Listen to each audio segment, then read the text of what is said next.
Hello guys, good evening everyone. Welcome back to my channel Telugu Yathi. అందరు ఎలా ఉన్నారు? నేను బాగున్నాను. యాక్చువల్లీ ఇప్పుడు రైట్ నో వచ్చేసి నేను మనీలాలో ఉన్నాను, ఫిలిప్పీన్ క్యాపిటల్ సిటీ. సో ఎయిర్పోర్ట్కి వచ్చాను. ఈరోజు మన ఫిలిప్పీన్ ట్రిప్ అయితే కంప్లీట్ అయిపోయింది. యాక్చువల్గా దాదాపు ఒక 11 days 12 days ఇక్కడ మనీలాలో స్పెండ్ చేసిన. ఫుల్ వర్షం, 7 రోజులు నేను ఇంట్లో హాస్టల్లోనే ఉన్నాను. వీలైనంత వరకు అయితే కంటెంట్ చేసిన, బట్ ఇప్పుడు కూడా బయట వర్షం కొడుతుంది. సో ఈరోజు మనము ఈ ఫిలిప్పీన్ వదిలేసి ఇంకో నెక్స్ట్ కంట్రీకి వెళ్ళబోతున్నాము, అదే వియత్నాము. సో నేను మీకు ఆల్రెడీ చెప్పిన కదా, ఫిలిప్పీన్కి 14 days ఫ్రీ అని చెప్పేసి. ఈ వియత్నాంకి అయితే 30 days అనమాట. వీసా ముందు అప్లై చేసుకోవాలి. సో ఆ ప్రాసెస్ ఏంటి మొత్తం మీకు ఈ వీడియోలో ఎక్స్ప్లెయిన్ చేస్తా. సో ఇప్పుడు టైం వచ్చేసి 7 o'clock అవుతుంది. మన ఫ్లైట్ వచ్చేసి 10 o'clock. సో చకచక వెళ్ళేసి బోర్డింగ్ పాస్ తీసుకొని ఇమిగ్రేషన్ కంప్లీట్ చేసుకొని మీకు ఇన్ఫర్మేషన్ అయితే షేర్ చేస్తాను. సో రష్ బాగుంది. యాక్చువల్గా ఈ రష్ అయితే చాలా చాలా ఎక్కువ ఉన్నది. నేను వచ్చినప్పుడేమో చాలా తక్కువ ఉన్నది, ఎర్లీ మార్నింగ్ ఫ్లైట్ కాబట్టి. సో ఇప్పుడు మాత్రం చాలా చాలా మంది ఉన్నారు. మళ్ళీ నవంబర్ డిసెంబర్లో మంచి సీజన్ కదా, అందరూ ఈ సౌత్ ఈస్ట్ ఏషియాకి వచ్చేసి మంచిగా సెలబ్రేట్ చేసుకుంటారు. వేరే యూరోపియన్ కంట్రీస్లో ఇంకా యుఎస్ నుంచి వాళ్ళకి, ఎందుకంటే హాలిడేస్ వస్తాయి కాబట్టి 1 month అందరూ ఈ సౌత్ ఈస్ట్ ఏషియాకి వచ్చేసి చాలా టైం స్పెండ్ చేస్తారు అనమాట. సో ఇవి అరైవల్స్ కోసం, జనాల కోసం వెయిట్ చేస్తున్నారు. చూడొచ్చు ఇక్కడ గ్రాబ్ ఉంది, సిమ్ కార్డులు ఉన్నాయి. మనం లాస్ట్ టైం వచ్చినప్పుడు అక్కడ కరెన్సీ ఎక్స్చేంజ్ చేసుకున్నాం కదా. సో వెళ్ళేసి మనము బోర్డింగ్ పాస్ తీసుకుందాం. యాక్చువల్గా నేను ఏం తినలేదు, చూద్దాం. అక్కడ బర్గర్ కింగ్ కూడా ఉన్నది, ఏమన్నా వీలైతే తిందాం. హాస్టల్లో మాత్రం చాలా చాలా దారుణంగా ఉంది ఫుడ్. ఫిలిప్పీన్స్లోనే నాకైతే ఫుడ్ అయితే అస్సలు నచ్చలేదు. చాలా చాలా ఏమంటారు, ఫుడ్కి మాత్రం చాలా చాలా ఇబ్బంది అయింది. బట్ వియత్నాం కూడా సేమ్ ఈ ఫిలిప్పీన్ లాంటి కంట్రీయే. బట్ చూద్దాం ఏమవుతుందో. కానీ బోర్డింగ్ దగ్గరికి వెళ్ళిన, బోర్డింగ్ పాస్ తీసుకుందామని చెప్పేసి. బట్ అక్కడ చాలా మంది ఉన్నారు, ఇంకొక 2 hours టైం ఉన్నది. సో అందుకని చెప్పేసి ఫుల్ ఆకలి అవుతుంది. ఎయిర్పోర్ట్కి వచ్చిన తర్వాత ఆకలి అవుతుంది యూజువల్గా నాకు. సో అందుకని చెప్పేసి బర్గర్ కింగ్ వచ్చేసిన, ఒక బర్గర్ ఆర్డర్ చేసిన, ఫ్రెంచ్ ఫ్రైస్, కోక్ ఆర్డర్ చేసేసిన. తినేసి మెల్లగా లైన్ కొంచెం తగ్గిన తర్వాత వెళ్ళేసి బోర్డింగ్ పాస్ తీసుకుందాం. ఇవాళ ఎందుకో బాగా రష్ ఉన్నది. ఓకే, బాగా మిస్ అవుతున్నా ఇండియన్ ఫుడ్. ఇక్కడ ఇండియన్ రెస్టారెంట్స్ ట్రై చేసినా కానీ అంతేం బాగాలేవు మొత్తం. ఇప్పుడు ఏం చేయాలని అంటే వెళ్ళేసి బోర్డింగ్ పాస్ తీసుకోవాలి. యాక్చువల్గా మనది 7 kgs ఉంది కాబట్టి అక్కడ మనకి ఏమంటారు, మలేషియాలో ఉన్నట్టు ఇక్కడ చెక్ ఇన్ కౌంటర్స్ ఏం లేవు. ఆన్లైన్లో చెక్ చేసినా కూడా వెయిట్ చెక్ చేసుకోవాలి. సో అది మనకి బోర్డింగ్ పాస్ తీసుకోవాలి. ఇక్కడ చాలా మంది ఉన్నారని చెప్పేసి కిందకి వెళ్ళేసి తినేసి వచ్చిన. ఇంకా రష్ పెరిగిపోయింది. లాస్ట్కి వెళ్ళామని చెప్పింది అక్కడ ఒక సెక్యూరిటీ అమ్మాయి కాదు, ఆంటీ. సో అక్కడికి వెళ్ళేసి చూద్దాం. ఇది కూడా కొంచెం బాగానే పెద్ద ఉన్నది. ఈ ఎయిర్పోర్ట్ మాత్రం చాలా పెద్ద ఉన్నది. బోర్డింగ్ పాస్ అయితే ఇచ్చేసారు. బోర్డింగ్ పాస్ ఇవ్వడానికి దాదాపు ఒక 35 minutes చేసారు. పాస్పోర్ట్ ఇచ్చిన తర్వాత నా వీసా చూపెట్టిన, వీసా పాస్పోర్ట్ స్పెల్లింగ్స్తో సహా చెక్ చేసారు. డేట్ ఆఫ్ బర్త్ అన్నీ ఒక 10 సార్లు చెక్ చేసి నన్ను వెయిట్ చేయించి మరి ఫైనల్గా 35 minutes తర్వాత నా పాస్పోర్ట్ నా చేతిలోకి వచ్చేసింది. బోర్డింగ్ పాస్ ఇచ్చేసారు. ఇంత స్ట్రిక్ట్గా చెక్ చేయడం అంటే ఫర్ ద ఫస్ట్ టైము. అసలు రిటర్న్ టికెట్స్ ఇంకా హోటల్ బుకింగ్స్ ఏం అడగలేదు, కానీ ఆ పాస్పోర్ట్లో స్టాంపులు చూసింది ఒక 5 minutes. దాని తర్వాత చెక్ చేసింది. ఇంకో ఆఫీసర్ వచ్చిండు, ఆయన చెక్ చేసిండు. మరి ఏంటో తెలియదు, కానీ మొత్తానికైతే బోర్డింగ్ పాస్ ఇచ్చేసారు. ఇక్కడ నుంచి మనం ఇమిగ్రేషన్ క్లియర్ చేయాలి. ఇమిగ్రేషన్ లేని సర్కస్ అవుతుందో తెలియదు. సో ఇమిగ్రేషన్ క్లియర్ చేసుకుందాం తొందరగా వెళ్ళేసి. యాక్చువల్గా అక్కడనే టైం బాగా వేస్ట్ అయిపోయింది. ఎంత తొందరగా వచ్చినా కూడా మళ్ళీ గదే టైం చేస్తారు నాకైతే. చూద్దాం ఇమిగ్రేషన్లో ఇంకేం ప్రాబ్లం అవుతుందో. సెక్యూరిటీ చెక్ అయితే అయిపోయింది. ఈ ఎయిర్పోర్ట్లో మాత్రం చెప్పులు అవి ఇవి చాలా తరువుగా చెక్ చేస్తున్నారు. ఒక 2 లేడీ ఆఫీసర్స్ ఉన్నారు. వాళ్ళు అయితే బాగా తడిమి చూస్తారు. సో ఈ ఎయిర్పోర్ట్లలో నాకు నచ్చని ఒకే ఒక్క విషయం ఏంటంటే మొత్తం డీటెయిల్గా చెక్ చేస్తారు. సో అది కొంచెం అంత వియర్డ్గా అనిపిస్తుంది. ఆ ఒక్క ప్రాసెస్ లేకపోతే మాత్రం మంచిగా ఉంటుంది ఎయిర్పోర్ట్లలో. సో ఇక్కడ మొత్తం అన్ని రెస్టారెంట్స్ ఉన్నాయి, కరెన్సీ ఎక్స్చేంజ్లు ఉన్నాయి. ఇక్కడ నుంచి 110 గేట్స్ ఉన్నాయి. 110 నుంచి 110 గేట్స్ ఉన్నాయి మొత్తము. అంటే చాలా చాలా పెద్ద ఎయిర్పోర్ట్ అనమాట. సెక్యూరిటీ చెక్ అయిపోయింది, లోపలికి వచ్చేసిన కొన్ని ఉన్నాయన్నమాట స్టోర్స్. మన ఫ్లైట్ గేట్ నెంబర్ ఎక్కడ అంటే హోచిమన్ సిటీ, హోచిమన్ ఎక్కడ బౌ ఏంటిది చూపించట్లేదు. ఓపెన్ అయిందా లేదా? బోర్డింగ్ టైము ఇంకా 9:10 కంట. ఇప్పుడు వచ్చేసి 9 అవుతుంది. సో మనం కొంచెంసేపు వెయిట్ చేద్దాం, అటు ఇటు తిరిగి చూద్దాం అసలు ఏమున్నాయి ఇక్కడ అని చెప్పేసి. అటు ఇటు సైడ్ జ్యూస్ స్టోర్ అనమాట, చిప్స్ స్టోర్ ఉంది. కొన్ని రెస్టారెంట్లు ఉన్నాయి, కొన్ని చైనీస్ రెస్టారెంట్లు ఉన్నాయి బాగానే. సో మనం ఆల్రెడీ కింద బర్గర్ కింగ్ తిన్నాం కదా, బర్గర్ కింగ్లో బర్గరు. సో మనం ఇప్పుడు ఆకలి అవ్వట్లేదు. ఇక్కడ కొన్ని మొత్తం పర్ఫ్యూమ్స్ అట్లా ఉన్నాయి, వెళ్ళేసి చూద్దాం. చాలా చాలా బాగున్నాయి ఫ్రెండ్స్. గుచ్చి ఫ్లోరా అంట. ఇవి ట్రై చేయొచ్చు అనుకుంటా, ట్రై చేద్దాము. సో ఇవంతా నేను రాగానే ఒక సేల్స్ గర్ల్ వచ్చేసి ఆశగా కొంటదేమో అనుకుంటుంది, కానీ మనం కొనం కదా, మనం జస్ట్ అట్లా చూసుకుంటూ వెళ్ళిపోదాం. సో అది చెక్కింగ్. సో గాయ్స్ స్కాన్ అయితే లేదండి. Yeah, thank you so much. So scan చేసేసారు. మనం చెక్క ఫ్లైట్ లోపలికి వెళ్దాం. ఆల్రెడీ చాలా లేట్గా గేట్ ఓపెన్ చేసారు. 9:10కి ఓపెన్ చేయాల్సింది 9:20కి. మన ఫ్లైట్ వచ్చేసి 9:55కి. సో ఫ్లైట్ సెబు పసిఫిక్ అక్కడ చూస్తున్నారా, కనిపిస్తుంది అనుకుంటా. సో మొత్తం గ్లాసెస్ ఉన్నాయి, చూద్దాం. గైస్ మొత్తానికి అయితే ఫ్లైట్ ఎక్కేసిన. ఇంకొక 5-10 minutes లో స్టార్ట్ అవుతుంది, అనౌన్స్మెంట్ కూడా అవుతుంది. సో మనకి ఈసారి విండో సీట్ దొరకలేదు. అటు సైడ్ అమ్మాయి ఉంది, ఇటు సైడ్ ఉన్నారు.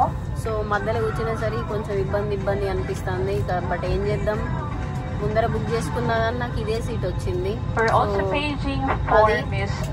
ఇంకొక 3 hours పడుతుంది అనుకుంటా. 3 hours లో మనం వేరే కంట్రీలో ఉంటాం. సో మీకు ఆల్రెడీ ప్రీవియస్ వీడియోలో చూపెట్టిన కదా ఈ ఫ్లైట్ ఎట్లుంటుంది అని చెప్పేసి. నార్మల్ గానే ఉంది. ఓకే నేను చెప్పడం మర్చిపోయినా, ఈ ఫ్లైట్ ఫిలిప్పీన్స్ వాళ్ళది అనమాట. నేను ఇన్ని రోజులు ఏమనుకున్నా అంటే వేరే కంట్రీ అనుకున్నా, కాదు సెబు పసిఫిక్ ఈ కంట్రీదే. ఎందుకంటే ఇంతకు ముందు ఈ ఫ్లైట్ బయట ఒక ఏమంటారు ఫిలిప్పీన్ది ఫ్లాగ్ ఉంది. సో అట్లా గుర్తుపట్టిన. ఎంతైనా అన్ని లెర్నింగ్ ప్రాసెసే కదా. సో అది గైస్ ఫ్లైట్ స్టార్ట్ అయిన వెంటనే నేను కునుకేసేస్తా, ఎందుకంటే నిద్ర బాగా వస్తుంది. నాకు రాత్రి కూడా నిద్ర లేదు, ఎందుకంటే ఫుల్ వర్షం పడుతూనే ఉన్నది కంటిన్యూస్గా. మధ్యలో ఒకసారి పవర్ పోయింది వచ్చింది, అందుకని రాత్రి నిద్ర లేదు. ఇప్పుడు ఫ్లైట్ స్టార్ట్ అవ్వగానే పడుకుంటా. Guys welcome to Vietnam, country number 23. So stamp పడిపోయింది మన పాస్పోర్ట్ మీద. ఫ్లైట్ వచ్చేసి 12:30కి ఏమో దిగిన తర్వాత వెళ్ళి ఇమిగ్రేషన్కి వెళ్తే ఆడ జాతర లెక్క ఉన్నది. ఒక దగ్గర ఒక 1000 మంది ఉన్నారు కావచ్చు. 3-4 ఫ్లైట్లు ఒకటేసారి వచ్చేసినాయి. సో చాలా టైం పట్టింది, దాదాపు ఒక 1 hour పట్టింది. ఇప్పుడు టైం 1:15 అవుతుంది. ఘోరంగా నిద్ర వస్తుంది అసలు. సో ఇదిగో చూడండి, బయటికి వెళ్ళడానికి కూడా చాలా మంది ఉన్నారు. ఇక్కడ మళ్ళీ సెక్యూరిటీ చెక్ ఉంటుంది, కస్టమ్స్ చెక్. సో అవన్నీ దాటుకొని బయటికి వెళ్ళాలి. ఇక్కడ మొత్తం ఏమంటారు బ్యాగులు కలెక్ట్ చేసుకోవడానికి అని చెప్పేసి బెల్ట్స్ అన్నీ ఉన్నాయి. ఇక్కడ అంతేం లేదు, కొంచెం బయటికి వెళ్ళిన తర్వాత చూద్దాం. ఇంకా సిమ్ కార్డ్ తీసుకోవాలి, కరెన్సీ ఎక్స్చేంజ్ చేసుకోవాలి, అండ్ ఈ నైట్ హాస్టల్కి రీచ్ అవ్వాలి. ఏమైందో ఏందో తెలియదు కానీ. సో చూద్దాం. ఈ మంత్లో లాస్ట్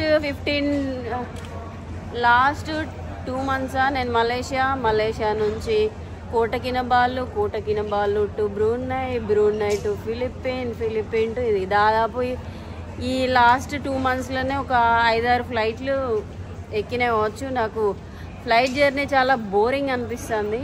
అదే రొటీన్ వీడియోలు, అదే ఇమిగ్రేషన్, అదే అది గైస్. మొత్తానికైతే బయటకు వచ్చేసిన. ఇప్పుడు కరెన్సీ ఇంకా సిమ్ కార్డ్ అయితే తీసుకోవాలి. యాక్చువల్గా మీకు మెయిన్ ఇంపార్టెంట్ విషయమే చెప్పలేదు, అదేంటంటే వీసా గురించి. యాక్చువల్గా వీసా గురించి చెప్పాలంటే అఫీషియల్ సైట్కి వెళ్ళేసి బేసిక్ డీటెయిల్స్ నింపాలి. పాస్పోర్ట్ సైజ్ ఫోటో కాపీ, ఇంకా పాస్పోర్ట్ది కాపీ, అండ్ ఇంకేంటి హోటల్ బుకింగ్, హోటల్ డీటెయిల్స్ అనేటివి. మనం అక్కడ ఎక్కడ స్టే చేస్తున్నామని చెప్పేసి ఒక హోటల్ డీటెయిల్స్ అయితే అడుగుతారు.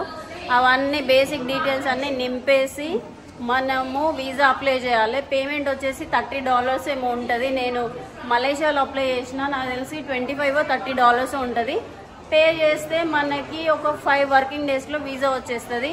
సో మీరు అప్లై చేసేటప్పుడు మాత్రం ఇక్కడ జాగ్రత్తగా అప్లై చేయండి, ఎందుకంటే డేట్స్ ఖచ్చితంగా పెట్టండి. ఒక్కొక్కసారి 10 daysకే ఇస్తాడు వీసా. సో మీరు మాత్రం ఖచ్చితంగా 1 month టైం ఉండేటట్టు చూసుకొని అప్లై చేయండి. ఎందుకంటే లాస్ట్ టైము మా బ్రదర్కి అప్లై చేస్తే వాళ్ళు ఫస్ట్ నుంచి 10th అని చెప్పేస్తే నేను అట్లనే అప్లై చేసిన. వాళ్ళకి 10 days మాత్రమే వీసా ఇచ్చారు. సో అందుకని మీరు చూసి జాగ్రత్తగా అప్లై చేయండి. నాకు తెలిసి ఇక్కడికి వచ్చిన తర్వాత నన్ను వచ్చేటప్పుడు కానీ, ఇప్పుడు ఇక్కడ స్టాంప్ వేసేటప్పుడు కానీ, ఇమిగ్రేషన్ దగ్గర కానీ నాకు hotel bookings and return tickets అయితే ఏమీ అడగలేదు. బట్ మీరు మాత్రం బుక్ చేసుకుంటే బెటరు, డమ్మీ టికెట్లు కానీ అవి కానీ. ఎందుకంటే అప్పుడప్పుడు దానికోసమే ప్రాబ్లం చేస్తారు. సో అది బయటకు రాగానే సిమ్ కార్డ్స్ షాప్స్, చిన్న స్టాల్స్, అండ్ ఇక్కడ కరెన్సీ ఎక్స్చేంజ్ అవుతున్నది. ఇక్కడ నుంచి అక్కడ వరకు 3-4 షాప్స్. మీరు కరెన్సీ ఎక్స్చేంజ్ చేసుకోవాలనుకుంటే చేసుకోవచ్చు. నేను ఇదిగో ఇక్కడ చేంజ్ చేసుకున్న ఒక $20. సిమ్ కార్డ్ అయితే తీసుకోలేదు. సిమ్ కార్డు దగ్గర ఒక 1200 రూపీస్ ఉన్నది. సో మనం మేనేజ్ చేసుకుందాం. మేనేజ్ చేసుకొని రేపు పొద్దుట తీసుకుందాం. ఇవన్నీ కరెన్సీ ఎక్స్చేంజ్లు ఇంకా సిమ్ కార్డులు ఇచ్చే స్టాల్స్ ఇవన్నీ. సో మనం ఏం చేద్దామంటే బయటికి వెళ్ళిపోదాం. బయటికి వెళ్ళేసి గ్రాబ్ బుక్ చేసుకొని హాస్టల్కి అయితే వెళ్ళిపోదాం. ఈ వైపు కూడా సేమ్ ఫిలిపిన్ లాగానే ఉన్నది. బా సో ఇటు చూడొచ్చు. మొత్తం ఇక అరైవల్స్ దగ్గర వాళ్ళ రిలేటివ్స్ కోసం వెయిట్ చేస్తున్నారు. మనకి ఇక్కడ ఎవరు లేరు కాబట్టి మనమే వెళ్ళిపోవాలి.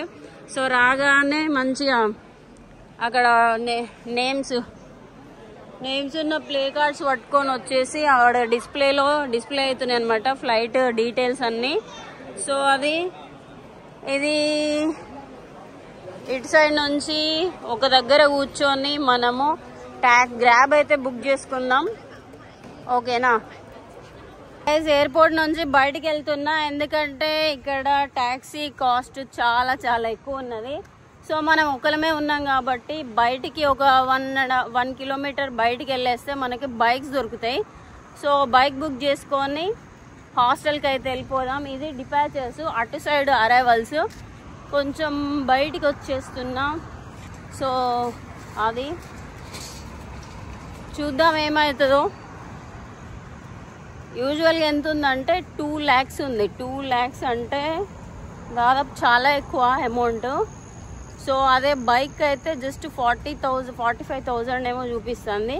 అక్కడికి బయటికి వెళ్ళేసి ట్రై చేద్దాం బైక్ కోసం. మన దగ్గర ఇంటర్నెట్ లేదు, ఏం లేదు, బట్ మేనేజ్ చేద్దాం. టైం వచ్చేసి ఇప్పుడు ఎంత అవుతుందంటే 3:30 అవుతుంది. ఆ ఎయిర్పోర్ట్లోనే కూర్చున్నా టైంపాస్గా. ఇంటర్నెట్ ఉంది కానీ. సో అది వర్షం పడేలా ఉన్నది వాతావరణం ఇక్కడ కూడా. బట్ ఫిలిప్పీన్లో మాత్రం చాలా చాలా దారుణంగా డిజాస్టర్ అయింది. నేను ఏదేదో ప్లాన్ చేసుకున్నా కానీ బాగా డిసప్పాయింట్. సో అది ఎయిర్పోర్ట్ మాత్రం చాలా మంచిగా ఉన్నది, నీట్గా. ఆ ఫిలిప్పీన్ ఎయిర్పోర్ట్ నార్మల్గానే ఉంది కానీ ఇది చాలా బాగుంది. బయట కూడా మంచిగా పార్కింగ్, లోపల ఫుడ్ స్టాల్స్ మంచిగా ఉన్నాయి. హలో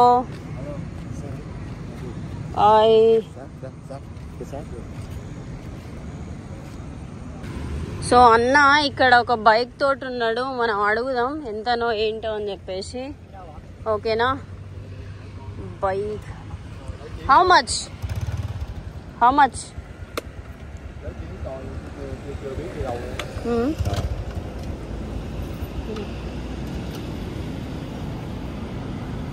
సో గైస్ మన దగ్గర ఇంటర్నెట్ లేదు కాబట్టి చూద్దాం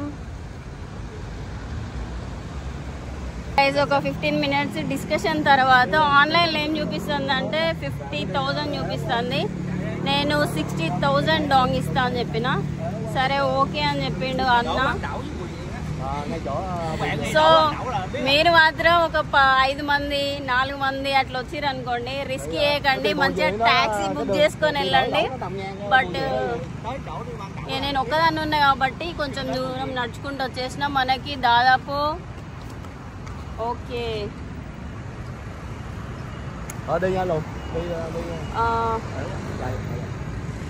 దాదాపు మనకి హాఫ్ ఆఫ్ ద అమౌంట్ కంటే తక్కువనే పడ్డట్టు. సో అది you know that place. Okay okay చలో రైట్. హెల్మెట్స్ అన్నీ నాకు చిన్నగా ఉంటాయి, ఇది ఎందుకు పెట్టుకున్నానో కూడా అర్థం కావట్లేదు, గాలికి ఊడిపోతుందేమో. సో అది గైస్ వియత్నాంలో ఫస్ట్ బైక్ రైడ్. సో అది పొద్దున్నే హోచిమిన్ సిటీ ఇలా ఉన్నది. యాక్చువల్లీ చాలా మంది ఏం చేస్తారంటే హనోయి సిటీకి వెళ్తారు. కాకపోతే నేను ఫిలిప్పీన్స్ నుంచి వచ్చినాయి కదా, ఇక్కడికే వచ్చేసిన. కింద నుంచి పైకి వెళ్దామని చెప్పేసి హనోయి వచ్చేసి ఒక మూలకున్నది, హోచిమిన్ సిటీ వచ్చేసి ఒక మూలకున్నది. సో నేను కింద ఉన్నానమాట, పైకి వెళ్ళాలి. ఇక మన జర్నీ చేసుకుంటా పైకి వెళ్ళేస్తే అయిపోతుంది. ఇది ఫ్యూయల్ స్టేషన్స్ కూడా ఓపెన్ ఉన్నాయి ఎర్లీ మార్నింగ్. ఇటు సైడ్ అంతా నార్మల్గానే ఉంది ఏరియా అంతా ఓకే. బట్ పొద్దుటే అదేంటి మార్నింగ్ తెల్లారిన తర్వాత ఎలా ఉంటుందో తెలియదు కానీ 3:30కి అయితే ఇలా ఉన్నది Hanoi city. Okay thank you bye. So guys ఇటు నుంచే మన హాస్టల్. ఎర్లీ మార్నింగ్ 4 o'clock అవుతుంది కానీ పబ్స్ మాత్రం క్లోజ్ చేసిలేము. కొంచెం ముందర దింపేసిండు ఆ డ్రైవర్ అన్న. సో మనం ముందరికి వెళ్ళేసి మన హాస్టల్ ఎత్తుకోవాలి. యాక్చువల్గా చాలా మంది అంటారు అనమాట, సిమ్ కార్డ్ తీసుకో, కరెన్సీ ఎక్స్చేంజ్ చేసుకో అని చెప్పేసి. కరెన్సీ అక్కడ ఏమంటారు ఎయిర్పోర్ట్లో చేంజ్ చేస్తే చాలా నష్టం అవుతుంది. మళ్ళీ సిమ్ కార్డ్ వచ్చేసి 1300 ఏమో ఉంది. సో అందుకని చెప్పేసి చేంజ్ చేసుకోలేదు. వెనకాల ఎవరో అక్కయ్య డ్యాన్స్ చేస్తుంది. సో అది ఇక్కడ నుంచి ఒక రైట్ సైడ్ అయితే మన హాస్టల్ వచ్చేస్తుంది. ఈ గల్లీ మొత్తం అంతా బిజీ ఉన్నది, పబ్స్ కూడా ఓపెనే ఉన్నాయి. సో అది గైస్ ఫైనల్లీ నేను హోటల్కి అయితే వచ్చేసాను. చెక్ ఇన్ చేసేసి రేపు మాట్లాడతా మీతోటి. చాలా టైం అయిపోయింది, ఆల్మోస్ట్ 4 o'clock. సో అది ఓకే గైస్ ఉంటా మరి.